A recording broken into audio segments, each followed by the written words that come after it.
So hello everyone and welcome to part 5 of my journey through the land of Hyrule on The Legend of Zelda: A Link to the Past. We last left off I should say, by having done the first two dungeons I should say, from the Dark World, and that gave us the hammer and the hook shot. Between those two items you can more or less get anywhere at this point, which is, needless to say, pretty useful. So next up, if we have a look at the map, at this point this is where the game gives you some freedom. So you can either do Dungeon 3 or Dungeon 4 next.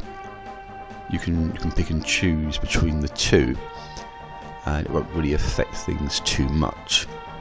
So we have a choice here, but before we take advantage of that choice, there are some other bits and pieces that we kind of need and want to do. So the first thing is to take ourselves, well actually, ideally, back into the light world.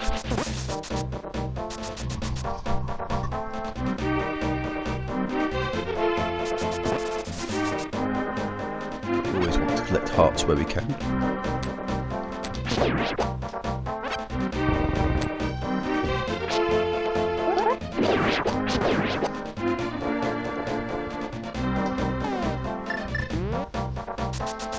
Now, I apologise in advance here because I am struggling to hear properly out of my right ear today, so if I seem a bit overly loud at times in this commentary, it's purely because of that. And you know what I should have done there? Was grab that fairy, but I didn't.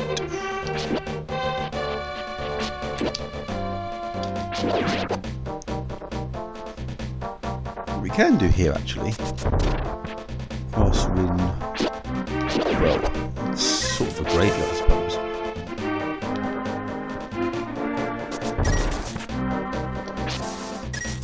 There's a little something I want to do.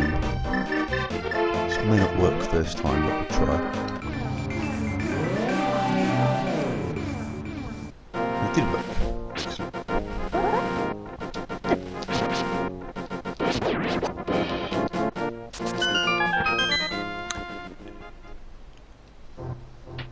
So we've kind of not skipped ahead exactly.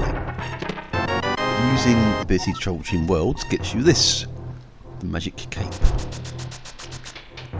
which is extremely useful.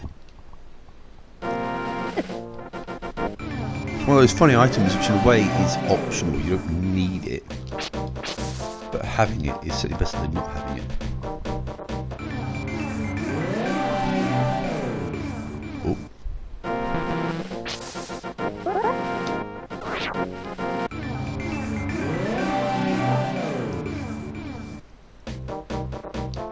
Just like being up here is useful for a different reason.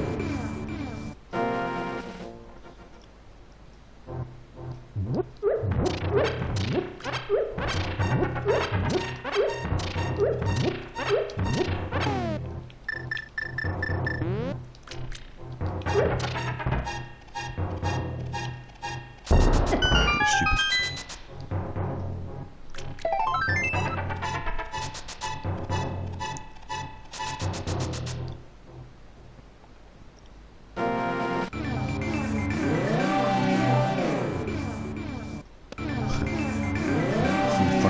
Here now, just to get out of this area, and voila, we're done. Well, we're kind of done. There's actually more to do here. I think in here now someone just tells you about a magic fairy you can find. The story. Now we'll take the story. Incredible beauty in the pyramids. You need a different type of bomb. Well, if you're familiar with this game, then you'll know all about that, and it's not really something you need to spend rupees.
Worth having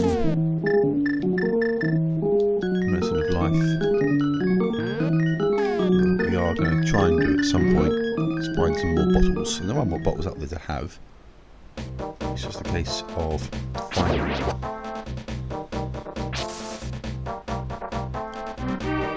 So we've got a choice now.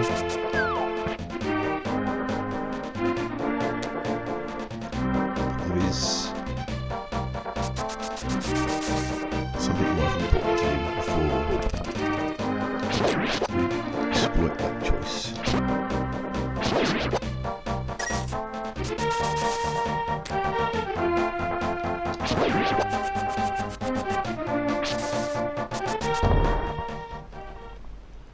Fortune telling, not interesting, really, little gimmicky thing.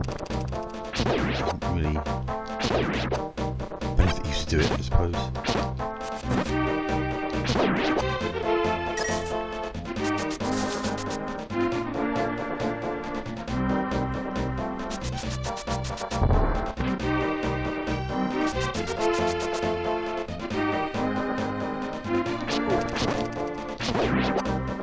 To do now is get to the ocarina.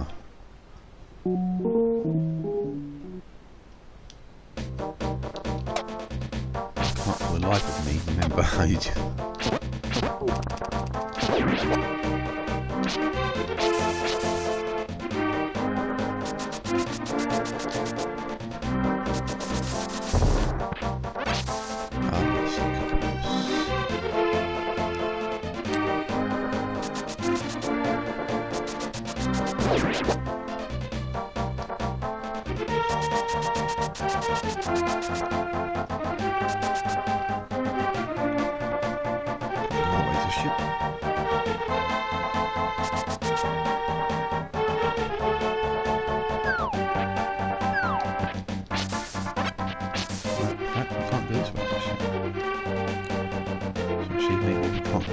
Just yet, which is fine.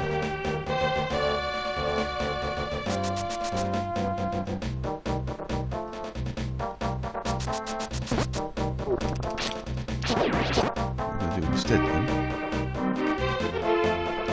is, whoa, watch out for those guys. Is head into the next dungeon,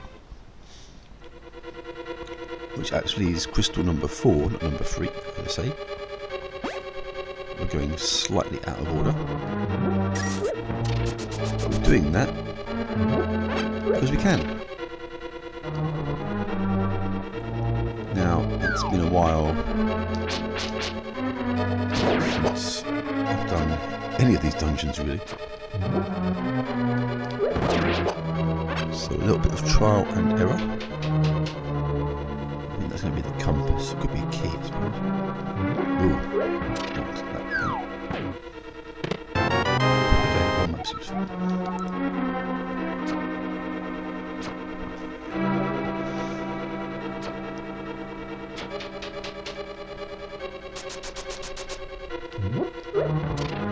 This could be a key. Never hurts to have cash, as it were.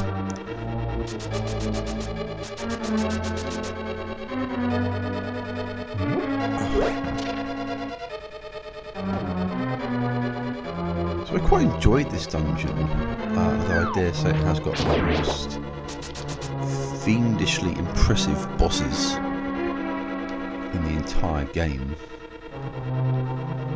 Easily,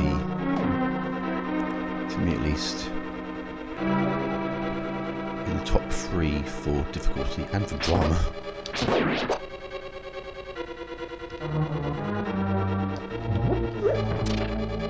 Looks like we've gone anywhere. Not there.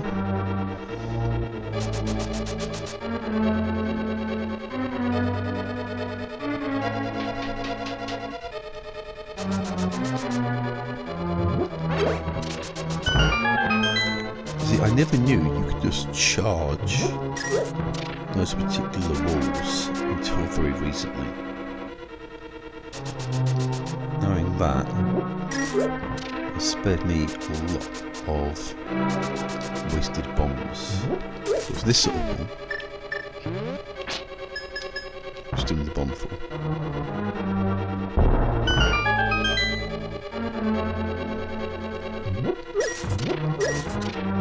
At that point, of course, it kind of means nothing.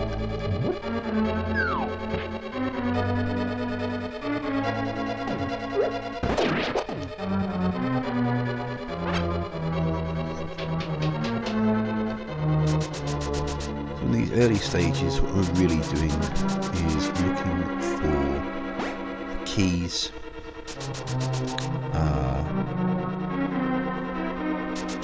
which will eventually be found in a roundabout fashion.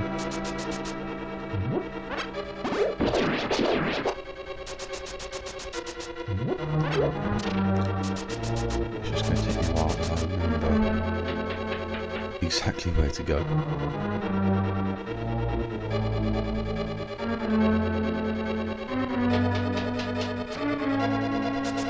It has been a while.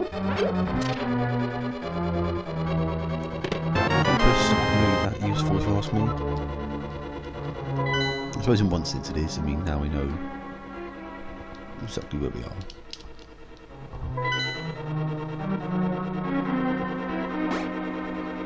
But the compass has always been one of those items which has really, to me at least, impacted the game too much.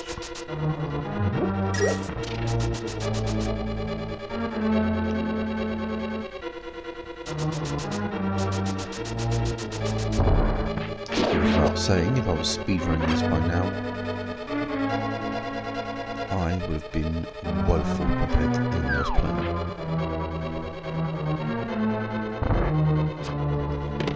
Big key, fantastic. So,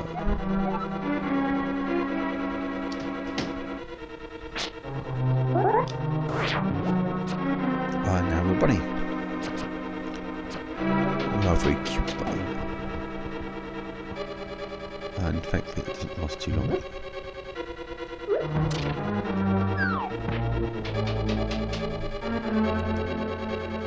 We need to make our way back to where we were.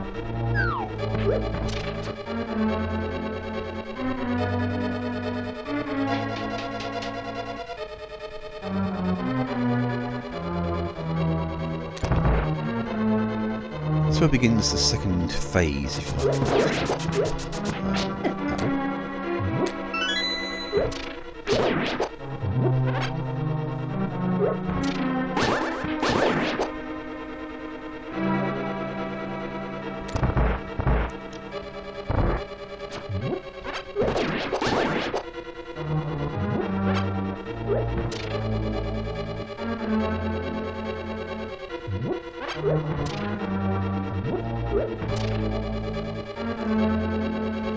This is weird because you can't really directly attack them.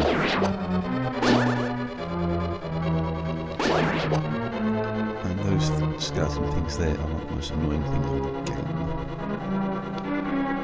Because you can't easily kill them.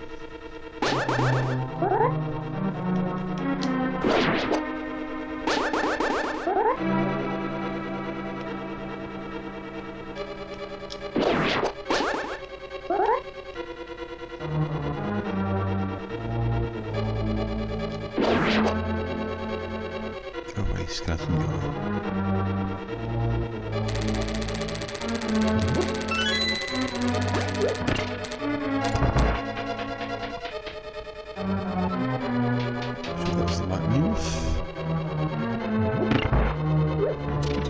seems to be.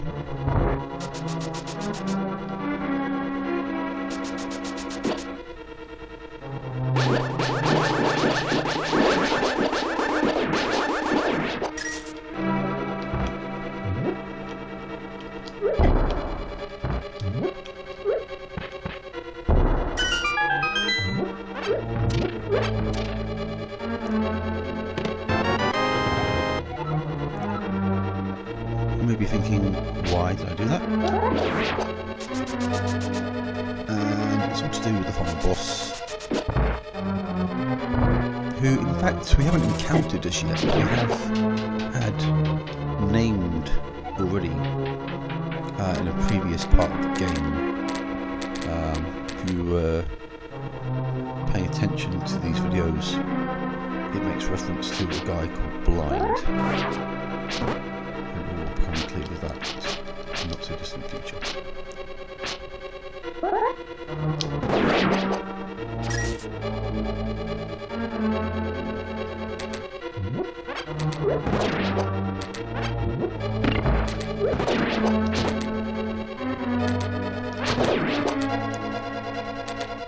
I'm trying to know if there was a key in this room.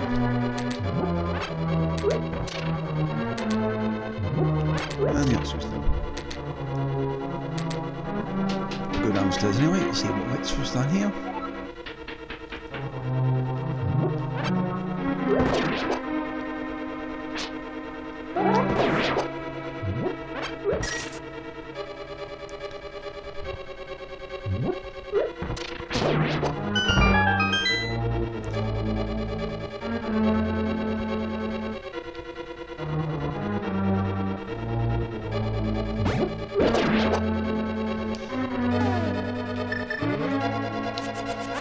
I'm not entirely sure where I'm going now.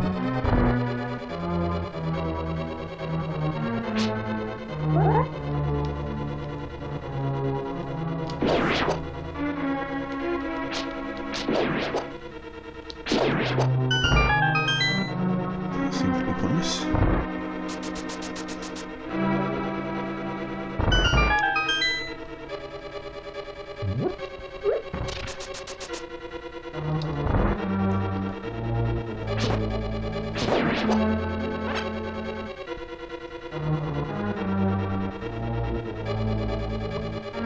Now, this is more familiar. So,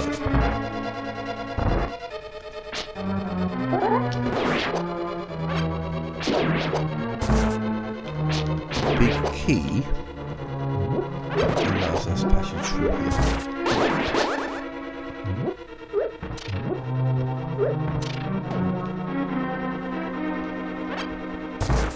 Allows us to rescue this lady.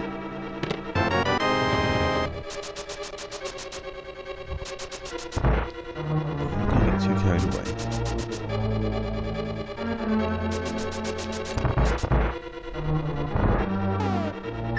It's hammer time.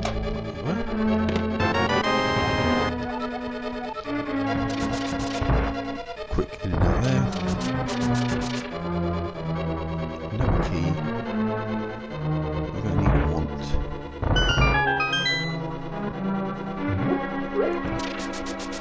In a lot of respects, this is actually quite a short dungeon.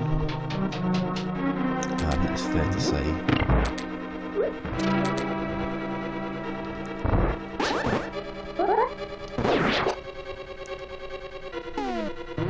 Now, this is where having the cape will be very handy. So there you go. She's a nice, happy girl until you do this.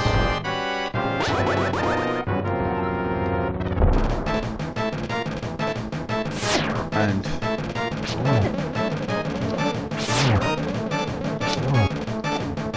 this happens.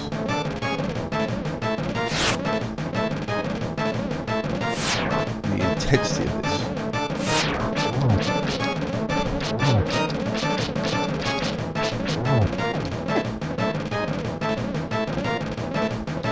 There's nothing quite like it close to the hits.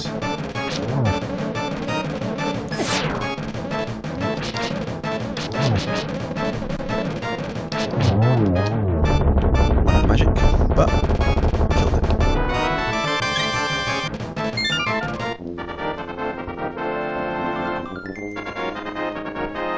remember the first time fighting that boss, it was a very intense experience. I had no idea what to expect. Some people would say that Blind is actually the hardest boss in the game.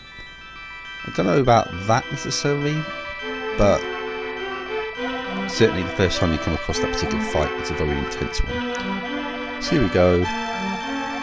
Thank you for rescuing me. A bit more about the story.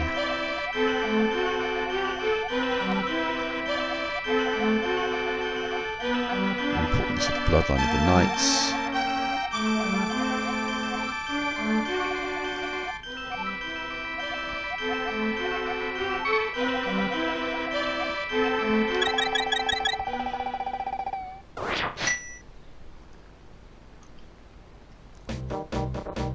It's our third crystal, technically speaking, it's crystal number 4. You know, this is where the options go out of order. Distinguishes a link to the past from some of this game's predecessors.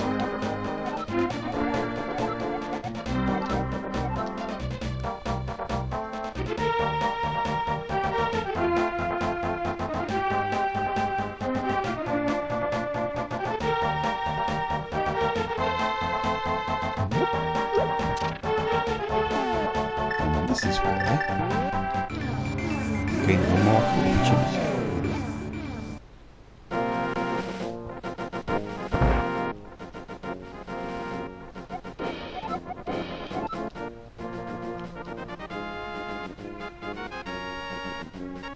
So they're going to give you a chance, and it's a chance which is worth exploiting.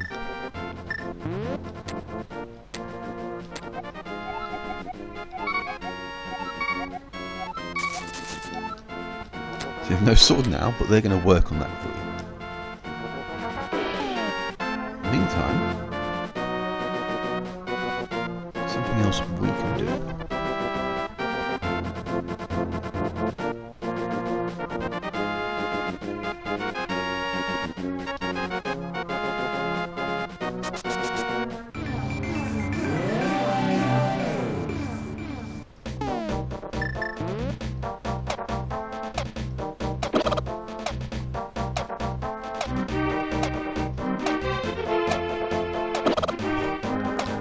As if the cuckoos don't get in the way.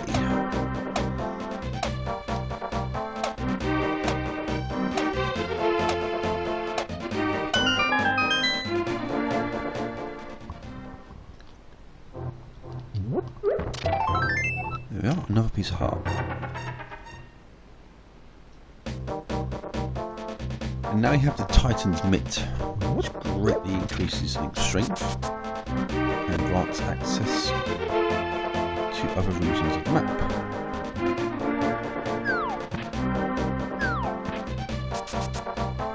Well, it turns out that you can just bypass it, but not on the way back up, so it's still worth having this. It's in the occurs. Oh no,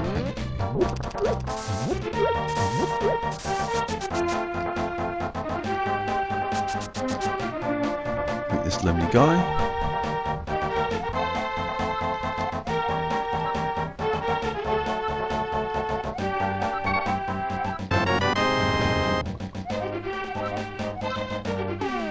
This is where things prove useful.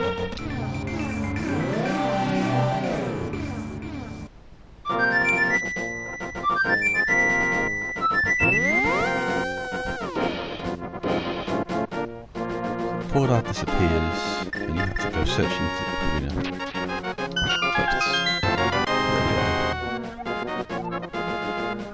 From experience, of course, you know exactly where it's buried.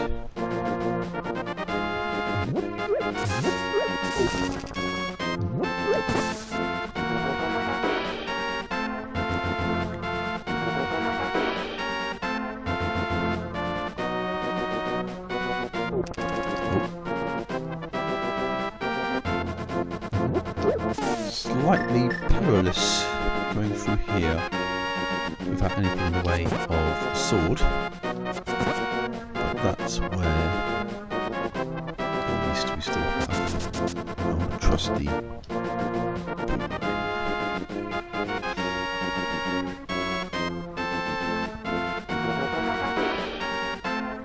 now, actually, we come back here for a second. Oh, we run into a bad guy because that was stupid.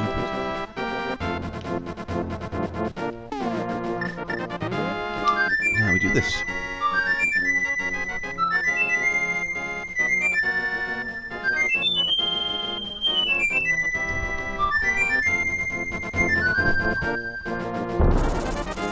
And now we can easily and quickly travel to various new parts of the map.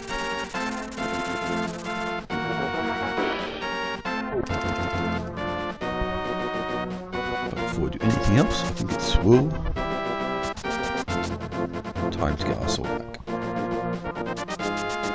which is hopefully by now ready.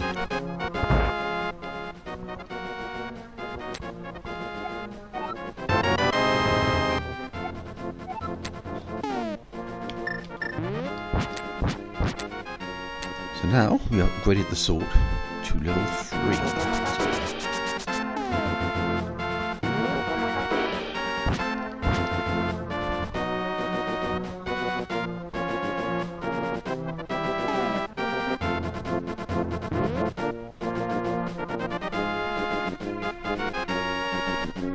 Just trying to think how to go next.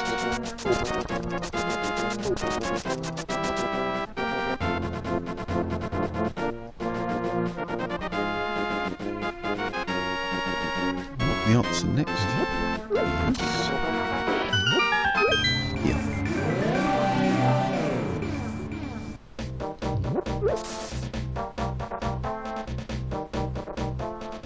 Heading into the Lost Woods. So these aren't the Lost Woods, this is what they call something else in the Dark World.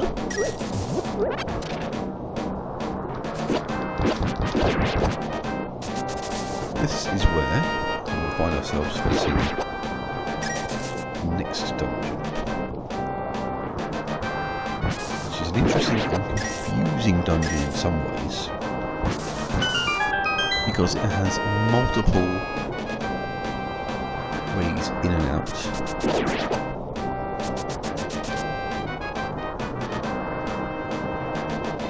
And kind of very cleverly incorporates